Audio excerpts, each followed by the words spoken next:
जय हिंद दोस्तों, स्वागत है आपका चैनल पे। मैं हूं रामदास और आप देख रहे हैं बाबा की खरी खोटी। आज मेरे साथ भाई कमल कांत जी हैं। आप पेशे से जर्नलिस्ट हैं और आपका एक चैनल है जनमत जनमत। हरियाणा पर। उसको आप जनमत एच लिखते हैं। जी जी जी, तो बिल्कुल जनमत एच लिखते हैं उसको। जनमत हरियाणा भी लिखते हैं। थोड़ा सा वो ट्रांजिशन की स्टेज में है। तो कमल भाई जो है, आपका स्वागत है मेरे चैनल पे। आप जी मेरे साथ पहला, हालांकि मैंने आपके साथ एक इंटरव्यू मैं कर चुका हूं परसों नरसों। जी आज आप मेरे जी चैनल पे पहली बार पधारे, आपका स्वागत है। जी, तो आपके मित्रों, दर्शकों कमल को भी, भाई जो है आपको भी। जी हरियाणा में जर्नलिज्म कर रहे हैं। सर कितने साल का आपका अनुभव हो गया पत्रकारिता का? सर, मैं 1991 से कर रहा हूं और मेरा पहला जो बड़ा पेपर था वो था दैनिक जागरण। जी। और मैंने तमाम विधाओं में काम किया है। इंग्लिश में, हिंदी में, सोशल मीडिया में, टीवी में। एक टीवी चैनल का को मैंने लॉन्च भी किया, उसका संपादक भी रहा। बड़े अखबारों में काम किया है। अच्छा, किस शहर में रहते हैं सर आप हरियाणा में?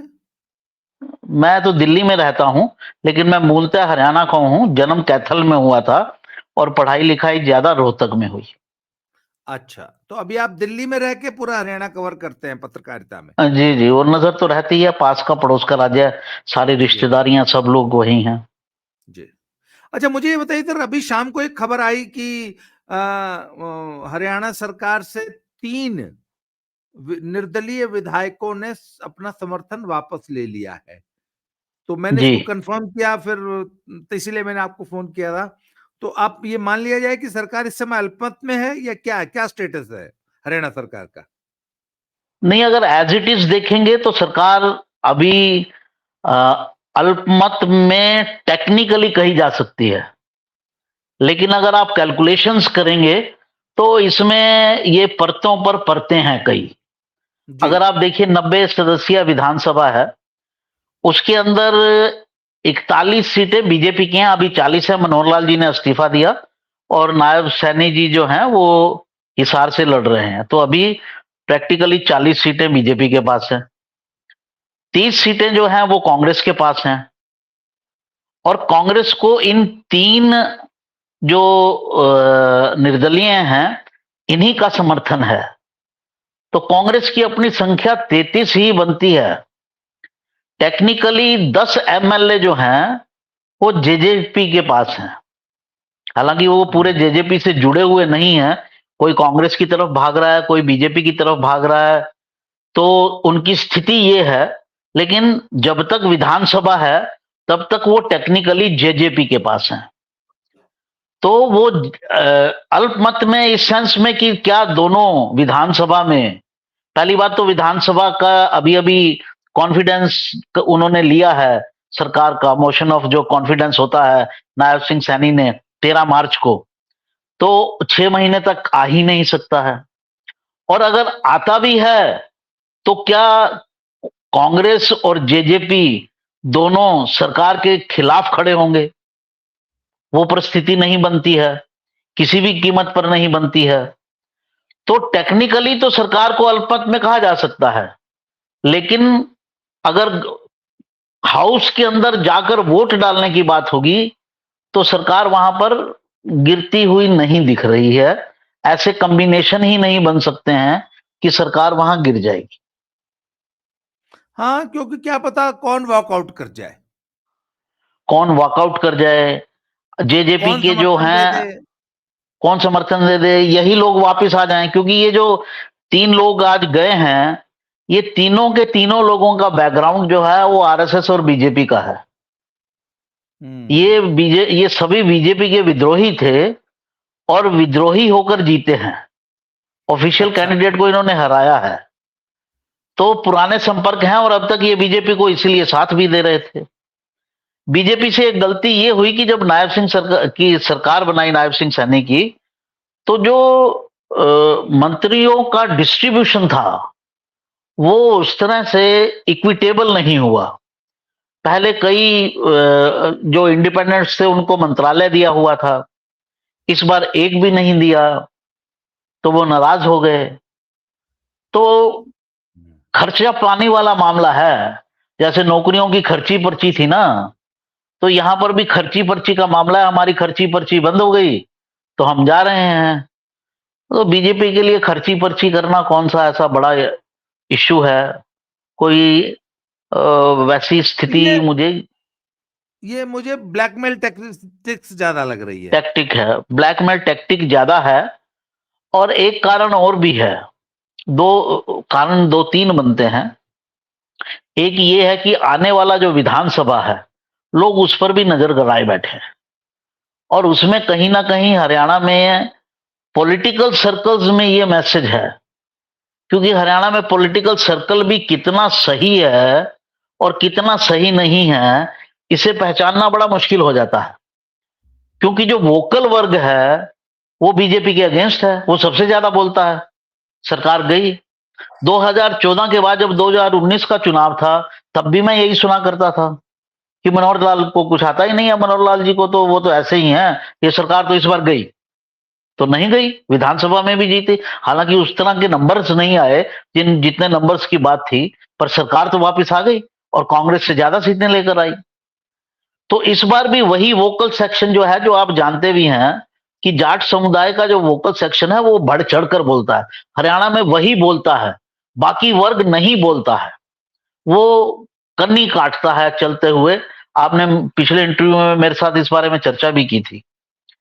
तो इसलिए ये कौन सा वर्ग किस तरफ है, ये चेक होगा लोकसभा के चुनाव में, कि लोकसभा के चुनाव में कौन सा वर्ग किस तरफ जा रहा है। एक ही वर्ग का अभी तक पता है वो किस तरफ जा रहा है, वो वर्ग है जाट समुदाय का, कि वो बीजेपी के खिलाफ जा रहा है, कुछ किसान आंदोलन के कारण, और कुछ वैसे भी उनका जो है बीजेपी के साथ एक डिस्टेंस है, क्योंकि वो ये नहीं पाते कि बीजेपी की जब सरकार आने की चर्चा थी, तब भी कई अगर जाट नेताओं से या जाट समुदाय के लोगों से बात होती थी, वो यही एक्सपेक्ट करते थे कि बीजेपी का सीएम भी जाट ही बनेगा। और कैप्टन अभिमन्यु से उनसे बड़ी अपेक्षाएं थी। लेकिन बीजेपी ने वो पॉलिटिक्स नहीं की, तो बीजेपी की दूसरी पॉलिटिक्स थी, तो इसलिए वो बीजेपी से कंफर्टेबल नहीं होते हैं। तो इसलिए उनकी एक डिस्टेंस बना हुआ है, जिसकी वजह से वो ये करता है। और वो एंटी इनकम्बेंसी कितना है, अगर हम लोग तो सर्वे भी करते रहते हैं, तो सर्वे में भी देखें तो ऐसा नहीं है कि 60% लोग कांग्रेस के फेवर में बोल रहे हैं। वही वर्ग बोल रहा है जो उनका सपोर्टर है, और उसकी संख्या मैक्सिमम रोहतक में है 38%। तो 38% अगर आपका मूल बेस ही 38% है, तो आप चुनाव कैसे जीतेंगे? आपके विरोधी का जो बेस वोट है वो 62% है। हम इसमें नहीं चरमकार भी मिला दें। नहीं, उसमें मेरी सर एक उन्होंने एक नया फॉर्मूला निकाल लिया है कि भाई हम तो बड़का मारेंगे, जिसका बड़का ज्यादा तेज होगा उसकी वोट ज्यादा गिनी जाएगी। क्योंकि वो मेरा सिर्फ पब्लिक हंगारा में बहुत तगड़ा है, चुन मैं आ, बहुत ठंडा हूं, इसलिए मेरी 3 वोट गिनी जाएगी। बोला पूरा गांव वो बोलता ही नहीं मेरे सामने। मैं चर जब गांव में गांव में मैं हंगामा करता हूं तो पूरा गांव मेरे आगे नहीं बोलता, इसका मतलब मेरी 1000 वोट है, पूरे गांव की 300। ये वो इनको एक आपसी गलत चर्चा फहमी में है। तो आपसी चर्चा में तो है, लेकिन जो ईवीएम है उसमें ऐसा काउंट नहीं होता शायद, इसलिए होना वहां एक चाहिए। वोट एक ही है। बड़ा आदमी जब बटन दबाओ तो 20 एक वोट गिनने चाहिए उससे। गलत है ये इसीलिए ईवीएम तो की कहते गलत। हैं इसीलिए ऐसे ही वर्ग की डिमांड है। मैं एक हम्म। बार एक आईएनएलडी के नेता के सामने चर्चा हो रही थी, ईवीएम खराब है, लाओ लाओ। मैंने कहा वही गरीब को वोट ना डाल पाए इसलिए आप लोग ईवीएम हटाना चाहते हैं। वो तो अब हाँ। डालता है ना वोट, क्योंकि आप ईवीएम में थप्पे नहीं मार सकते। एक बार वोट डलेगा मशीन बंद हो जाएगी, जब तक सामने वाला बैठ के ऑफिसर वहां पे उसको रीसेट नहीं करेगा दूसरा वोट नहीं डल सकता। और यहाँ तो आप फट्टे लेते थे, अपना रौब दिखाया, फट्टे मारे, चुप कर गया, उसके बाद उसने कभी ईवीएम का विरोध नहीं किया। तो ईवीएम हटाने वाले जितने हैं ना वो सारे नहीं, इसी तरह के हैं। वापस अपनी चर्चा पे आते हैं, तो आप कह रहे थे कि हरियाणा में ये माहौल है कि नो नो नो को तो फिर कांग्रेस आ जाएगी, कांग्रेस आ जाएगी। सर ये तो वही लोग हैं जो समाज में बैठ के बड़के मारते हैं, बहुत वोकल है, और किसी को अपने सामने बोलने नहीं देते। कोई बोले तो उसे लड़ने आ जाते हैं, कोई अपने घर पे अगर दूसरी पार्टी का झंडा लगा ले तो उससे लड़ने आ जाते हैं। तो सर ऐसे लोगों की अगर बात सुनेंगे तब तो वाकई सत्ता परिवर्तन होना ही है। पर नहीं, मैंने आपको इसीलिए कहा ना कि लोकसभा के चुनाव में ये टेस्ट होगा कि कौन सा वोट किधर है। क्योंकि जैसे मैंने आज स्पेशली एक एरिया में, हिसार लोकसभा में, मैंने अपने एक साथी को भेजा जो सर्वे करते हैं। हम लोगों ने हरिजन समाज का या जो दलित समाज है उसका सर्वे करने की कोशिश की। 60-70% वोट हमको ऐसा मिला, और जिसमें चरमकार भाई भी थे जो कह रहे थे नहीं हम तो मोदी को वोट देंगे। जो स्थिति कभी कांग्रेस की होती थी, गरीबों की पार्टी नाम लगा हुआ था, वो अब मोदी का हो गया कि ये गरीबों की पार्टी है। पूछो क्यों, मतलब अगर उनसे पूछो भाई क्यों दोगे, तो बोला अनाज दिया खाने को, गरीबों का काम कर रहे हैं, ये दिया वो दिया। तो ये वर्ग बोलने वाला नहीं है, ये दबा कुचला हजारों सालों से रहा है, ये बोलेगा भी नहीं। चाहे ओबीसी वर्ग हो, ओबीसी वर्ग में कुछ वर्ग तो आ जाते हैं जो बोल लेते हैं, इनके सामने खड़े हो जाते हैं, लेकिन काफी सारा वर्ग उसमें भी ऐसा है जो चुप करके बैठ जाता है। तो ये वर्ग बोलता नहीं है। इसलिए मैं कह रहा हूं टेस्ट अभी सिर्फ ग्राउंड पे क्या बोला जा रहा है वो नहीं है। टेस्ट होगा जब लोकसभा के चुनाव हो जाएंगे, उसमें पता चल जाएगा कि ये जो एंटी इनकम्बेंसी की बात उठाई जा रही है, ये एंटी इनकम्बेंसी एक्चुअली है कितनी। मोदी अगर पहले 50 कदम आगे था तो 10 कदम पीछे आ गया है, 20 कदम पीछे आ गया है, लेकिन आज भी वो 30 कदम आगे ही है। तो ये टेस्ट जो है वो लोकसभा में होगा जी। तो सर अच्छा, अगर एंटी इनकम्बेंसी की जगह प्रो इनकम्बेंसी प्रूव हो गई 4 जून को, तो अपने आप प्रूव हो जाएगा सब किसी को। अच्छा मुझे एक चीज बताइए, मैं एक हाइपोथेटिकल क्वेश्चन पूछ रहा हूं, आपका बड़ा अनुभव है, हरियाणा की राजनीति को आप समझते हैं। अगर जैसा कि मैं प्रेडिक्ट कर रहा हूं, बहुत से लोग, बहुत से पत्रकार प्रेडिक्ट कर रहे हैं कि बीजेपी फिर से 10-0 रिपीट कर सकती है। अच्छा, बाई चांस अगर ऐसा हो ही गया, या सचमुच दीपेंद्र हुड्डा रोहतक से हार गए, तो अभी जैसे एक छत्र राज दिखा है हरियाणा कांग्रेस पे, हुड्डा फैमिली का, उन्होंने सारे टिकट बांटे हैं, उन्हीं की चल रही है। क्या ये पकड़ ढीली होगी? विधानसभा में कमांड किसके हाथ में रहेगी अगर हुड्डा साहब लोकसभा हार गए? मतलब 10 की 10 मैं सीट। आपको मेरे एक से नई बता रहा बात हूं। बताता हूं। हाँ, मैं आपको एक नई बात बताता हूं। हुड्डा जी पहले से ज्यादा पोलाइट हो गए हैं इस बात को लेकर, पहले से ज्यादा चेंज हो गए हैं खुद ही। क्योंकि उनकी जो अपनी राजनीति है, उनको पता चल गया है कि ये काउंटर प्रोडक्टिव है। इस बार अगर आप हरियाणा में सीटों का वितरण देखें तो आप देखेंगे कि हरियाणा में कांग्रेस ने जाटों को सिर्फ 2 टिकट दी हैं, जो पिछली बार 4 थी, और कभी कभी पीछे चले जाइए तो 5 भी हो जाती थी। इस बार 2 सीटें दी गई हैं सिर्फ। और जो फार्मूला बीजेपी ने सेट कर रखा था, उसी फार्मूले पर कांग्रेस ने चलना शुरू कर दिया है कि समाज में जब तक आप सबको डिस्ट्रीब्यूशन पावर को बांटोगे नहीं, तब तक अगर आप सोचो मैं सिर्फ जाट और चरमकार के सहारे चुनाव जीत जाऊंगा, तो वो पॉसिबल नहीं है। अब आप देख लीजिए, किसी ने जितने मर्जी जोर लगाते रहे, तीसरे चरम जाट को टिकट नहीं मिला, 2 को ही मिला सिर्फ टिकट। और ये हरियाणा की कांग्रेस पॉलिटिक्स में पहली बार हो रहा है। और अगर इस बार फिर हार गए तो फिर से रीशेपिंग होगी पूरे उसकी। फिर जो अपोनेंट ग्रुप है जिसकी नहीं सुनी गई बिल्कुल, अभी आज हरियाणा में जो स्टार कंपेनर की लिस्ट आई है, आज आई है या कल आई है, उसमें से भी किरण चौधरी का नाम निकाल दिया गया है। अरे आपकी स्टार कंपेनर तो हो ही सकती है, किसी को इंसल्ट करने का क्या फायदा? ऐसे ऐसे नाम है उसमें नहीं, ये जिनका ऐसे कोई ऐसे ऐसे उठ पटंग निर्णय कौन रहा है पार्टी में? नहीं। देखिए जी, इवन तो जो जो चल रही है वो तो हुड्डा जी की ही चल रही है, इसमें तो कोई दो राय नहीं। हाईकमांड क्या कर रहा है? हाईकमांड क्या दिल्ली में बैठा हाईकमांड क्या हाई कर रहा है? कमांड एकदम से वीक हो गया है, और हुड्डा जी के साथ उनकी पुरानी हिस्ट्री है। पिछले चुनाव के अंदर, उससे पिछले चुनाव के अंदर भी हुड्डा जी ने धमकी दे दी थी कि अगर मेरी नहीं चली तो मैं पार्टी को तोड़ दूंगा। तो उसके बाद गुलाम नबी आजाद को भेजा गया 2014 वाले 19 वाले चुनाव के उस दौरान। उन्होंने हुड्डा जी को समझाया, तब वो पार्टी तोड़ने से रुके, नहीं तो ऑलमोस्ट इस वर्ज पर पहुंच चुके थे, और फिर सारी पावर उनको दे दी गई। हुड्डा जी के पास काफी कुछ पावर है, इन द सेंस एक तो दिल्ली के करीब है। आपको भीड़ इकट्ठी करनी है तो आपको हरियाणा और इसी यूपी से आप इकट्ठी कर नहीं सकते। तीन तरफ यूपी लगा हुआ है, एक तरफ हरियाणा।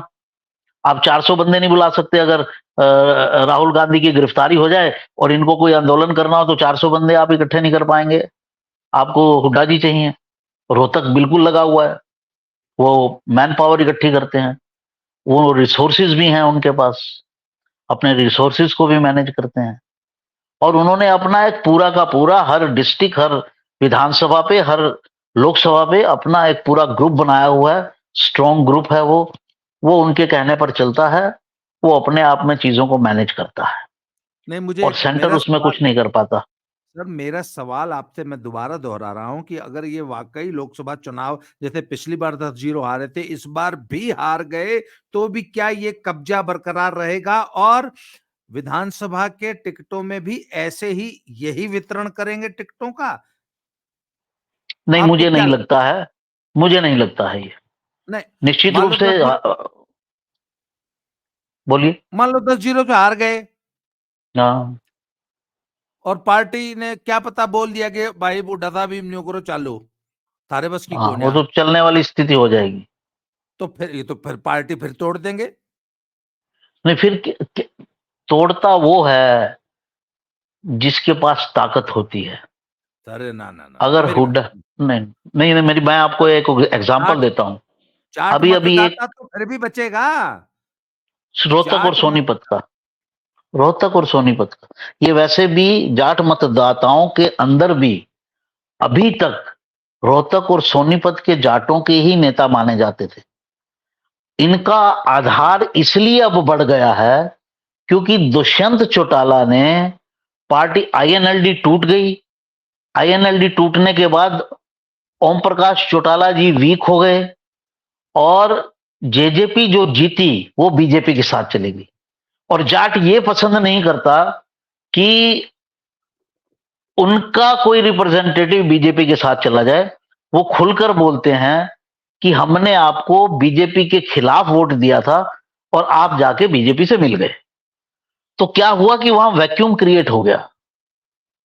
जो हरियाणा का पश्चिमी हिस्सा है, सिरसा, डाबली, हिसार, जींद तक, इस हिस्से में भिवानी तक भी, भिवानी महेंद्रगढ़ की जो सीट है उसके नॉर्थ एरिया में भी, वहां तक भी जो एक अलग जाट ग्रुप था जिसका डोमिनेंस होता था, वो आईएनएलडी थी।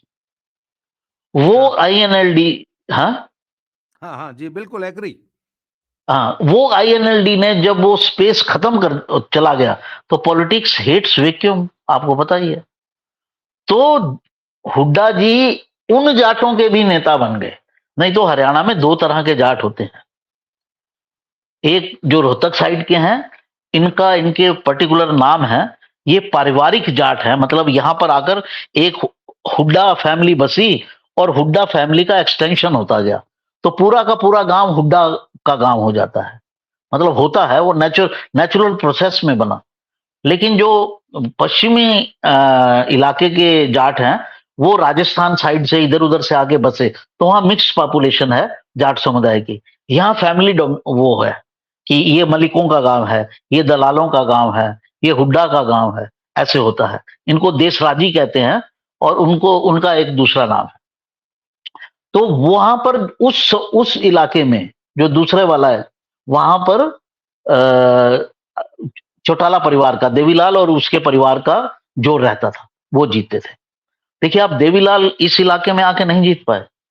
इस इलाके का जो जाट है वो अपने आप को सुपीरियर मानता है। तो देवीलाल जी हुड्डा जी के खिलाफ खड़े हुए और इतने बड़े नेता थे, मतलब प्राइम मिनिस्टर पद तक के जहां पहुंच गए और इंडिया की पॉलिटिक्स को हिलाया उन्होंने, लेकिन रोहतक में आके नहीं जीत पाए वो, ना ही चरण सिंह जीत पाए। तो इस इलाके का एक अलग वो है। तो पहले भूपेंद्र हुड्डा जी सिर्फ सोनीपत और रोहतक के लीडर गिने जाते थे, इसीलिए आप उनका जो चुनाव शासन का समय रहा, तो यही कहा जाता था ये तो रोहतक डिस्ट्रिक्ट के चीफ मिनिस्टर हैं, रोहतक सोनीपत के चीफ मिनिस्टर हैं। क्यों? ये सब भर्तियां भी इसी इलाके की करते थे और सब जो भी स्कूल ओपन कुछ भी किया वो इन्हीं दो डिस्ट्रिक्ट में ही किया। यूनिवर्सिटी खुली, सोनीपत में भी आपने डेवलपमेंट देखा होगा, इन्हीं के समय हुआ। जितने कॉलेज वगैरह खुले वो भी सब इसी इलाके में खुले। तो जब ये अपनी सीट पर, अभी एक प्रेस कॉन्फ्रेंस हुई थी, हमारा सवाल ये था कि अगर ये 10-0 से हारते हैं या दीपेंद्र हुड्डा हारता है तो इनका कितना डोमिनेंस रह जाएगा। तो अभी दो घटनाएं हुई। एक प्रेस कॉन्फ्रेंस के अंदर इनसे पूछा गया कि आप क्यों नहीं लड़ रहे, पिछली बार तो लड़े थे। बोला पिछली बार 2 सीटों पे लड़े थे इसलिए तो दोनों हार गए, एक पे लड़े होते तो एक तो जीतते। तो ये उनका दुख रिफ्लेक्ट हो रहा था। और दूसरा हुआ सोनीपत में, जो ब्रह्मचारी, सतपाल ब्रह्मचारी, उनका, हाँ, उनका नॉमिनेशन भरने गए तो वहां इन्होंने बोला जितने वोटों से मुझे हराया था उतने वोटों से इस बार जीतना है। तो ये उनका जो 5 साल पुराना उनके दर्द छुपा हुआ था कि मैं कैसे हार गया सोनीपत में, उसको रिफ्लेक्ट करता है। तो अगर ये सोनीपत और फिर हारते हैं सोनीपत रोहतक में, तो फिर इनकी पावर, क्योंकि ये अभी ये खुद भी कह रहे हैं मेरा लास्ट इलेक्शन है, तो जब वो खुद ही कह रहे हैं तो इसका मतलब उतनी पावर बची नहीं है। तो उसका काफी असर होगा। जब स्टेट का क्षेत्रफल वीक होगा तो सेंटर का जो लीडर है ना वो मजबूत होगा। और अगर वो भी बुरी तरह से हार गए और ये भी बुरी तरह से हार गए, फिर तो कहने को तो बहाना है ना साहब, मैं हार गया तो आप कौन से जीत गए। हाँ, वहां भी तो स्थिति वही है। इसलिए इनका चल रहा था। अगर मजबूत होते वहां पे तो इनको अब तक भजनलाल जैसी स्थिति हो जाती जैसे भजनलाल जी की गई थी। एक मेरा सर आखिरी सवाल, अगर हम ये, एक हाइपोथेटिकल क्वेश्चन है कि अगर ये वाकई लोकसभा पिछली बार की तरह 10-0 से हार गए और इनसे नेतृत्व वापस ले लिया गया या इनको टिकट वितरण की खुली छूट नहीं दी कांग्रेस ने, तो इनका जो समर्थक जाट वोटर है वो कहां जाएगा? कहां जाएगा? सबोटाज करेगा। वो जाने की तो कोई जगह है ही नहीं। क्यों? हरियाणा की इनेलो राजनीति, देवीलाल के बेटों की हाँ, पार्टी में नहीं इनेलो की जाएगा? तरफ, इनेलो में जा सकता है। इनेलो भाजपा? अभी भी, अब नहीं, भाजपा के अंदर देखिए जो तो काम के लोग हैं, भाजपा हर किसी को तो ले नहीं लेगी। भाजपा भी मैं इस बार एक सबक सीख आई एम रही है। टॉकिंग अबाउट वोटर सर, मैं वोटर्स की बात कर रहा हूं, वोटर। अच्छा, वोटर, वोटर कहां जाएगा? वोटर इनका जो है, इनका वोटर तो इनके साथ लगा रहेगा। जो वेस्टर्न, और मैं इस बार आपको एक चीज और बता दूं, मैंने कुछ सर्वे किए हैं जिसके अंदर, हमारे चैनल ने किए हैं, जिसके अंदर मैं देख रहा हूं कि इनेलो का वोट जो है उसमें काफी अपस्विंग हो रहा है। और ये माना जाता है कि आईएनएलडी का परिवार जो है उनका लगभग 20% के करीब वोटर फिक्स है, वोट उनको मिलता ही मिलता है। और इस बार जो मैंने सर्वे किए, मैंने देखा इसमें कि 20% वोट जेजेपी से निराश होने के बाद और आईएनएलडी, अभय चौटाला जी वाली आईएनएलडी की स्थिति काफी खराब होने के बाद, इसके बावजूद भी उनके सपोर्टर की संख्या 20% है। वो 20% वोट पा रहे हैं। तो जितना ये कमजोर होंगे उतना वो उधर जाएगा, लेकिन वोटर बीजेपी में शिफ्ट नहीं करेगा। बीजेपी में वो तब शिफ्ट कर सकता है कि बीजेपी किसी जाट नेता को चीफ मिनिस्टर बना दे, और अगर बीजेपी ये करती है तो फिर तो सारा घालमेल है ना, बीजेपी का जो बेस वोट है वो तो खत्म ही हो जाता है, फिर वो तो नहीं, खड़ी इसी चीज पर हुई है।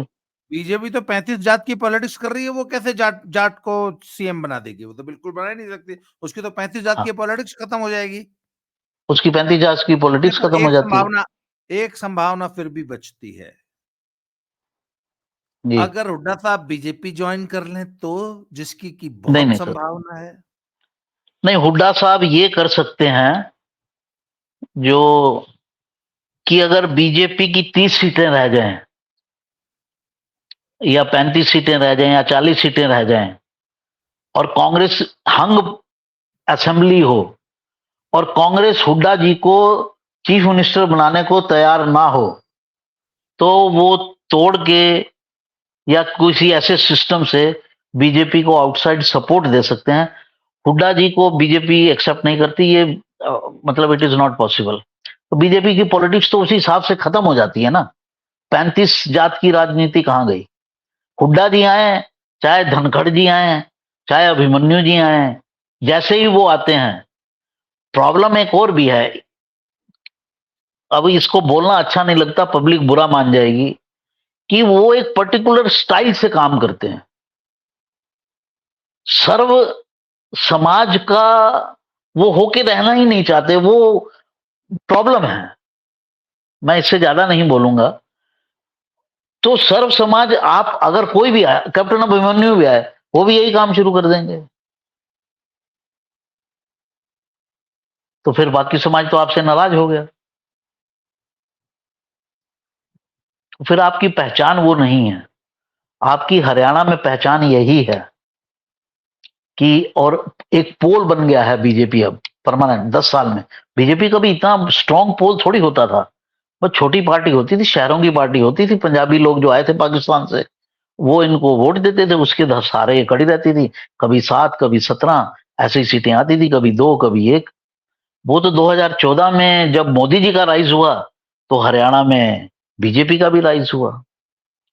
तो अब वो 10 साल में उन्होंने ऐसी स्थिति कर लिया कि वो एक पोल हो गए हैं। अब उस पोल को डिस्टर्ब करना ठीक नहीं रहेगा।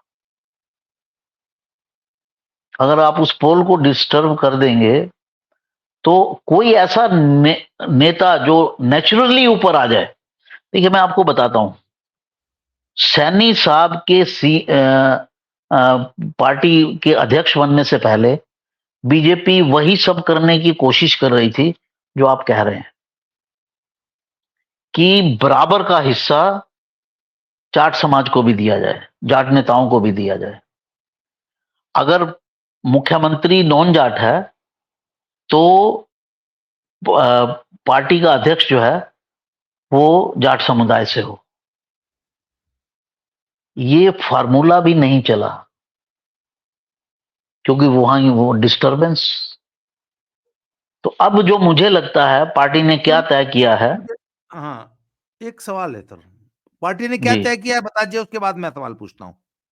अब मुझे लगता है पार्टी ने ये तय किया है कि कैबिनेट के अंदर तो प्रॉपर रिप्रेजेंटेशन रहेगा, लेकिन जो टॉप पोस्ट हैं वो नहीं दी जाएंगी, वहां पर डिस्टरबेंस होती है। जैसे राज्यसभा में भेज दिया, अभी भेजा है, जाट समुदाय के व्यक्ति हैं, कैबिनेट के अंदर 2 मंत्री हैं, 3 कैबिनेट मिनिस्टर हैं। तो इस तरह से जो, क्योंकि उनकी पॉपुलेशन ज्यादा है हरियाणा में, 20% 21% तो हिंदू जाट की है, और 3-1% जो है वो जाट सिख की है, तो टोटल 25% के आसपास हो जाते हैं। तो 1/4 हो गया, तो उतना उसके आसपास उनको मिलता रहे। तो ये सब तय किया गया है, जो डायरेक्टली बोला नहीं जाता है पार्टियों में, लेकिन देखने में आ जाता है। क्योंकि जब धनखड़ जी को हटाया गया तो एक ओबीसी समाज के व्यक्ति को अध्यक्ष बना दिया गया, तब ये प्लान नहीं था कि इनको चीफ मिनिस्टर बनाना है। तो कॉम्बिनेशन क्या बना? OBC plus non Jat upper caste parties,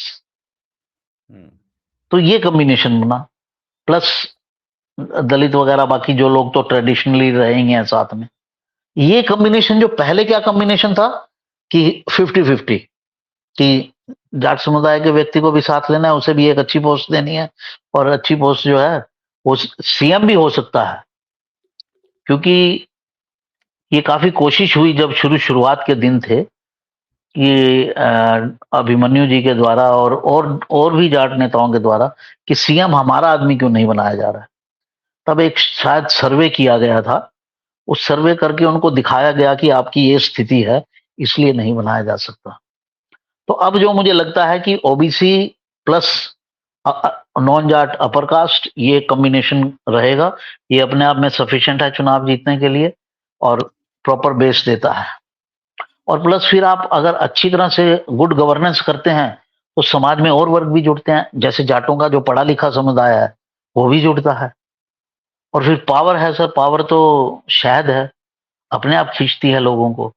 Jat पर समुदाय का भी पढ़े लिखे सर, तरक्की पसंद ब्रॉड माइंडेड राष्ट्रवादी जो जाट है वो तो भाजपा के साथ बहुत खुल के उसके मुखर होकर भाजपा का समर्थन कर रहे हैं। तो मैंने कहा ना आपको लास्ट में, यही तो कहा कि जो पढ़ा लिखा जाट है, जो सनातनी जाट है, बहुत तरह के जाट है, राष्ट्रवादी भी है, सनातनी भी है और पढ़ा लिखा भी है, उसको मालूम है कि वो पॉलिसीज उनकी ठीक नहीं है, पॉलिसी यही ठीक है। क्या मेरिट पे लोगों को लाइए, आगे बढ़ेगा, प्रदेश आगे बढ़ता है, देश आगे बढ़ता है। कम से कम 50% वाला जो है वो तो रहने दीजिए कि मेरिट पे लोग रहें। सब कुछ ही आपको कोटे में दे देना, फिर तो खेल ही खत्म है, फिर तो देश ही बर्बाद होगा। कमल भाई बहुत बहुत धन्यवाद, आपने इतना समय दिया और जी मुझे उम्मीद है कि दर्शकों को ये वार्ता पसंद आई होगी। मित्रों, कमलकांत भाई का जो चैनल है जनमत हरियाणा, आप लोगों से निवेदन है कि कमल भाई को फॉलो कीजिए, इनके चैनल को सब्सक्राइब कीजिए, इनका भी उत्साहवर्धन कीजिए। कमल भाई, thank you very much sir. दोबारा मुलाकात नमस्कार। होगी, फिर आपके साथ चर्चा करके बिल्कुल बहुत बिल्कुल। मजा आया। बहुत गहन आपका अध्ययन है हरियाणा की राजनीति पे। उम्मीद है फिर से मुलाकात होगी। बहुत बहुत जी धन्यवाद। जी thank you sir, thank you very बिल्कुल, मच। बहुत बहुत धन्यवाद। दर्शकों को भी धन्यवाद।